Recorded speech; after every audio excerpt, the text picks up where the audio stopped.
everyone, welcome back to our channel. So today in this video we are going to discuss कि कैसे आपको 160 plus लाने हैं out of 180 और कैसे अपना पूरा केमिस्ट्री का सिलेबस जो है वो फिनिश करना है इन 120 डेज।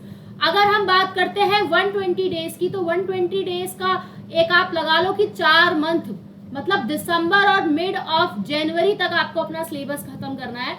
उसके बाद आपके पास फरवरी, मार्च और अप्रैल होगा, जिसमें आप 3 मंथ में अपना 3 से 4 बार या 2 से 3 बार अच्छे से रिवीजन कर सकते हैं और बार बार उसे पढ़ सकते हैं, पूरे सिलेबस को फिर से रिवाइज कर सकते हैं। और ये जो मैंने स्ट्रैटेजी बनाई है, हर एक चैप्टर को मैंने मैक्सिमम डेज दिए हैं, जितने दिन हो सकते हैं उतने दिन दिए हैं, सो दैट आप अपना मैक्स टू मैक्स डिसाइड करके चले। नेक्स्ट अगर हम बात करें तो डेली एट 7 PM पे क्विज होती है, जिसमें मैं 20 to 25 क्वेश्चंस अपलोड करती हूँ। अभी तक इवोल्यूशन और मॉलिक्यूलर बेसिस ऑफ इनहेरिटेंस के अपलोड कर चुकी हूँ, ठीक है। नेक्स्ट अगर आप ये देखो कि कैसे अब आपको ये 120 डेज में करना है, अभी तक प्रिपरेशन स्टार्ट नहीं करी है तो फटाफट से कर दीजिए, क्योंकि अभी भी आप अपनी नीट 2025 में अपनी सीट और अपने नंबर को बढ़ा सकते हैं, बिल्कुल अगर ये स्ट्रैटेजी फॉलो करें, ठीक है। सबसे पहले एनसीईआरटी तीनों की अभी तक खरीदी नहीं है तो खरीद ले, नई एनसीईआरटी से पढ़ें और एक एक चीज अच्छे से रिवाइज करें। चलिए फटाफट से डिस्कस करते हैं कि केमिस्ट्री में टोटल कितने चैप्टर्स हैं जो आपकी नीट 2025 में आ रहे हैं। तो टोटल 22 चैप्टर्स हैं। कितने चैप्टर्स हैं? 22 चैप्टर्स हैं। फिजिकल के 11 चैप्टर, इनऑर्गेनिक के 5 चैप्टर और ऑर्गेनिक के 6 चैप्टर। कौन कौन से हैं उन्हें मैं बता रही हूँ। ये मैंने एक राउंड ऑफ लिया है कि चैप्टर को लिखने का तरीका लिखा है, इसका मतलब ये नहीं है कुछ मैंने ऐसे चैप्टर्स इनऑर्गेनिक के हैं वो भी मैंने फिजिकल में लिख दिए हैं, ये सोच के कि इनऑर्गेनिक या ऑर्गेनिक के चैप्टर जिनसे न्यूमेरिकल बनते हैं, जैसे रिडॉक्स रिएक्शन, वो भी मैंने फिजिकल में इंक्लूड कर दिया है, सो दैट आप एक आइडिया लगा के चले कि आपको फॉर्मूला कॉपी किन किन की बनानी है, रिएक्शन कॉपी किन किन की बनानी है, सो दैट जब भी आपको रिवीजन करना हो तो आप ज्यादा से ज्यादा बार रिवीजन कर पाए। तो चलिए सबसे पहले हम बात करेंगे फिजिकल केमिस्ट्री की। अगर आपकी बात करते हैं फिजिकल केमिस्ट्री की, तो फिजिकल केमिस्ट्री को टोटल 54 डेज में कंप्लीट करना है, ठीक है। सबसे पहले 30 दिन में कितने चैप्टर कंप्लीट करने हैं? 30 दिन में आपको चैप्टर करने हैं। पहला है आपका मोल कॉन्सेप्ट, मोल कॉन्सेप्ट के बाद है एटॉमिक स्ट्रक्चर, फिर है आपका इक्विलिब्रियम, फिर है आपका थर्मो, और 5वां चैप्टर है आपका इलेक्ट्रोकेमिस्ट्री। बेटा 5 चैप्टर को 30 दिन में कैसे कर सकते हो? दैट इज 5 6 30 होता है, मतलब आपको एक चैप्टर के लिए कितने दिन मिल रहे हैं? टोटल 6 दिन मिल रहे हैं, ठीक है। 24 डेज में कौन से चैप्टर कंप्लीट करने हैं? अब ऐसा नहीं है कि इसी 30 दिन के 24 दिन है, ये 30 दिन खत्म हो जाने के बाद के 24 दिन है, ठीक है। कौन कौन से चैप्टर है? पहला आपका चैप्टर है पीरियोडिक टेबल, जो कि आपका इनऑर्गेनिक में आता है, लेकिन मैंने क्वेश्चन को, चैप्टर को करने के तरीके के हिसाब से बताया।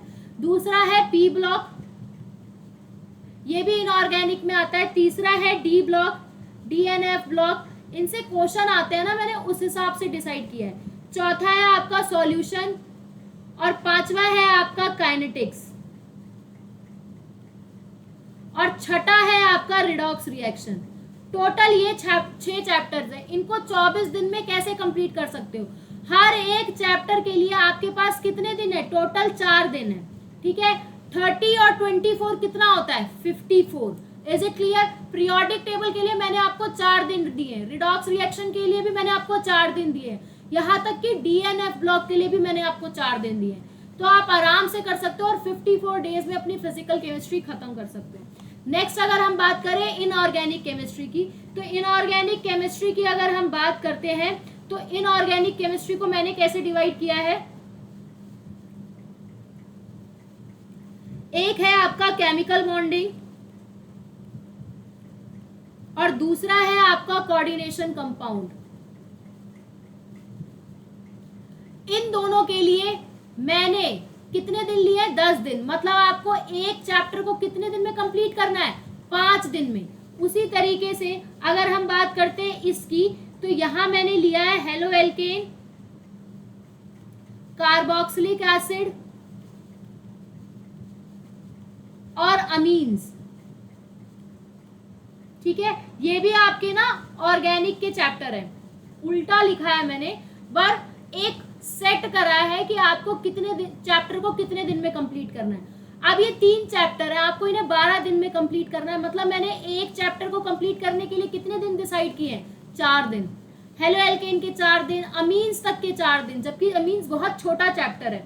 और कोऑर्डिनेशन कंपाउंड को वही मैंने 5 दिन दिए हैं, केमिकल बॉन्डिंग को भी 5 दिन दिए हैं। तो इनऑर्गेनिक केमिस्ट्री के 10 और 12 कितने होते हैं, अगर 10 और 12 को बात करो तो टोटल कितने होगा, that is comes out to be 22 days. ठीक है, नेक्स्ट अगर हम बात करें ऑर्गेनिक केमिस्ट्री की, ऑर्गेनिक केमिस्ट्री को कितने दिन में कंप्लीट करना है, ऑर्गेनिक केमिस्ट्री को कंप्लीट करना है 32 डेज में, ये 32 लिखा है। 24 और 8 कितने होते हैं, 32।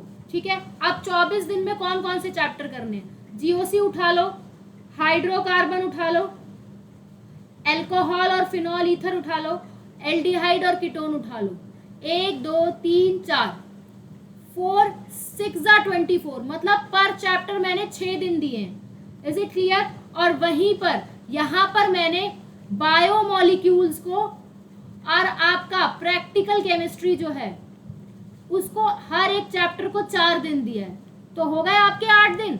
8 और 24 कितने होते हैं, 28 होते हैं। बकायदा ये शेड्यूल नोट डाउन कर लो और एक दीवार पे लगा दो, इसी की तरीके से फॉलो करोगे ना 110% आपका सिलेबस जो है टाइम पे फिनिश हो जाएगा। लेकिन प्रॉपर पढ़ना पड़ेगा, 14 से 16 घंटे देने पड़ेंगे, ये आपको हर वीडियो में हर टीचर यही बोल रहा होगा। It's a very high time, 8 महीने बचे हैं, बिल्कुल गायब हो जाओ। नेक्स्ट अगर हम बात करें तो टोटल डेज देख लेते हैं, कितने डेज हुए हैं। अगर मैंने आपको अभी बताया था फिजिकल केमिस्ट्री में कितने दिन है, 54 डेज हैं, वहीं पर मैंने आपको बताया इनऑर्गेनिक के कितने दिन है, 22 डेज है। ऑर्गेनिक के कितने दिन है, ऑर्गेनिक के आपके 32 डेज हैं। ठीक है, टोटल करो 4 2 6 2 8 5 2 7 और 7 और 3 108। अरे ये तो दिन कम हो गए बेटा, मैंने ज्यादा से ज्यादा डिसाइड करे दिन, तब भी अगर कंप्लीट नहीं हो पाता है तो 120 डेज में से सिर्फ आपका 108 दिन में सॉल्व हो जाएगा अगर आप इस स्ट्रैटेजी के साथ करोगे। ठीक है, बाकी आपके बचे 18 दिन, सॉरी बाकी आपके बचे 12 दिन। इन 12 दिन में सपोज अगर आपने कोई चैप्टर को 6 दिन डिसाइड किए, मेरे अकॉर्डिंग वो 6 दिन में ना खत्म होकर 6.5 दिन में हो रहा है। ठीक है, 6.5 दिन लग रहे हैं या 7 दिन लग रहे हैं। दूसरे चैप्टर में आपके मैंने 4 दिन दिया, वो 3 ही दिन में खत्म हो रहा है, तो वो समहाउ यहीं पर मर्ज हो जाएंगे 12 दिन, और आप अच्छे से रिवीजन भी कर पाएंगे। Just you have to make sure जैसे जैसे चैप्टर कंप्लीट होते जाए वैसे वैसे आपको उनका साथ के साथ रिवीजन करना है। सपोज अगर आज आपका 94th डे है, ठीक है, और आपके अभी तक 10 चैप्टर हो गए, तो उन 10 चैप्टर को रिवीजन करना है। रिवाइज नहीं करोगे तो चीजें अपने आप सॉर्ट नहीं होंगी।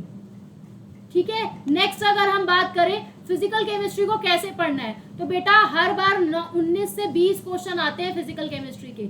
लेक्चर देखो, लेक्चर के नोट्स बनाओ, हर टॉपिक से क्वेश्चन करो, और पर चैप्टर अगर हम बात करें तो फिजिकल केमिस्ट्री के आपको 200 क्वेश्चन हर हाल में सॉल्व करने हैं। जब इतना हो जाए तो एक फॉर्मूला कॉपी बनाओ, चैप्टर वाइज टेस्ट दो, एनालिसिस करो। ये 200 क्वेश्चन कौन कौन से होने चाहिए, आपके PYQ होने चाहिए, NCERT सॉल्व और बैक एक्सरसाइज होने चाहिए, या कोई मॉड्यूल होना चाहिए अगर आप ऑनलाइन और ऑफलाइन कोचिंग ले रहे हो।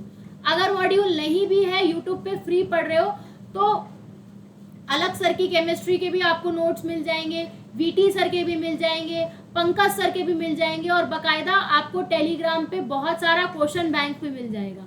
नेक्स्ट अगर हम बात करते हैं ऑर्गेनिक केमिस्ट्री की, ऑर्गेनिक केमिस्ट्री में भी लेक्चर देखो, नोट्स देखो, और NCERT मस्ट। क्वेश्चन कम से कम 400 से 500 क्वेश्चन आपको हर हाल में करने हैं, 400 से 500 क्वेश्चन करने हैं ऑर्गेनिक केमिस्ट्री के। उसके बाद एक रिएक्शन की कॉपी बना लो, जितनी भी रिएक्शन है इतने चैप्टर्स में सबकी एक रिएक्शन नोटबुक बना लो, और जैसे जैसे चैप्टर होते जाए वैसे वैसे उन्हें डेली रिवाइज करो। डेली बार बार रिएक्शन देखोगे तो वो दिमाग में बैठ जाएंगी। चैप्टर वाइज टेस्ट दो और उस टेस्ट का एनालिसिस करो और मिस्टेक नोटबुक बनाओ, सो दैट वो मिस्टेक दोबारा रिपीट ना हो जो पहले हुई है। ठीक है, नेक्स्ट अगर हम बात करें इनऑर्गेनिक केमिस्ट्री की, तो इनऑर्गेनिक केमिस्ट्री के भी 12 से 13 क्वेश्चन आते हैं हर साल। लेक्चर देखो, लेक्चर के नोट्स बनाओ, एनसीईआरटी को बिल्कुल घोल के पी लो। जैसे बायो की एनसीईआरटी पढ़ते हो ना, एक एक लाइन से क्वेश्चन बनाओ, पूरी एनसीईआरटी को फिल इन द ब्लैंक्स की फॉर्म में कन्वर्ट कर दो। साथ के साथ डेली रिवाइज करो। आज पी ब्लॉक पढ़ लिया, पी एंड डी एफ उनको पूरा अच्छे से रिवाइज करो। उसके बाद टेस्ट दो, एनालिसिस करो, मिस्टेक नोटबुक बनाओ और देखो कहाँ से गलती हुई है। जहाँ गलती हुई है उस जिस लाइन को आपको समझ नहीं आया, आपको पता चल रहा है ये इस लाइन से क्वेश्चन आया था और आपका गलत हो गया है, उस लाइन को अच्छे से हाईलाइट करो और जब भी रिवाइज करो वो लाइन जरूर पढ़ो। गलती एक बार होगी, बार बार नहीं होगी। रोज प्रैक्टिस करोगे चीजें सॉर्ट होंगी। ठीक है, एक ये कोट है, करत करत अभ्यास के जड़मत होत सुजान, रसरी आवत जाते सिल पर पड़त निशान।